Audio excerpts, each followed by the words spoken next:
माइ आबादनि बोथोरा जोबनाय लोगो लोगो फैलायबाय बर' हारिनि मागो दमासि फोरबो। थाम थिम खालामबाय, लाहार फाहार खालामबाय। सिथाव फिथानि थाखाय माइब्रा माइरंखौ दसे सम दैयाव सोमबाय, बोखांफिननानै दैखौ सर' होबाय, सान्दुङाव दसे सम फोरानबाय आरो उवाल गाहेनजों देनानै अन गुन्दै खालामबाय। सान्द्रिजों बा सान्द्रिनि सायाव गुदुं गोनां जे थुख्रायाव होनानै सालिख'ना लाबाय दुहु दुहु गुन्दैखौ। थिग बेबायदिनो नालेंखर फिथाइफोरखौबो बिगुर जिरनानै दैखौ एबा बिदैखौ लथायाव सरनानै लाबाय। जों बयबो लोंबाय। देखावनानै हाग्लिग्रा सिखाजों हग्लिनानै एबा रुखिनानै गुन्दै खालामनानै लाबाय।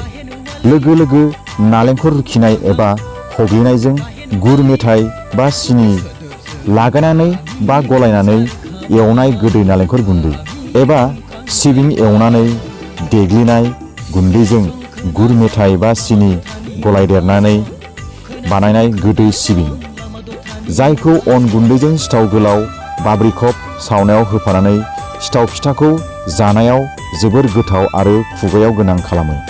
बोथोरजों लोगोसे मोसौ मोसाफोरखौबो गं आरो खर'आव थाव गुबै फुननानै देलायहोनाय आरो दंफां लाइफांफोरखौबो माइ जिगाबनि दुरुं बानायनानै खाना होनाय, जाहाथे जेन इयुनाव गोबां फिथाइ थायो।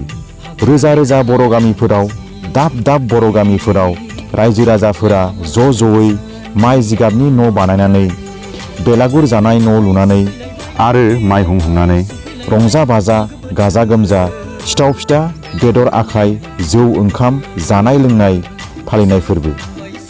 अखा नायसि सान ओंखारैनि सिगां सोरांहां समाव बयबो गोथार जानानै दुगै लोबै माइहुंखौ आरो बेलागुर न'खौ सावखांनानै गाव गावनि न'आव फैफिननाय बर' हारिया गोदो गोदाय समनिफ्रायनो मानिनानै आरो फालिनानै फैबाय थानाय फोरबो, जायखौ बेलागुर जानाय फोरबो एबा सिथाव फिथा जानाय फोरबो आरो मागो दमासि फोरबो होननानै बुंनाय जायो।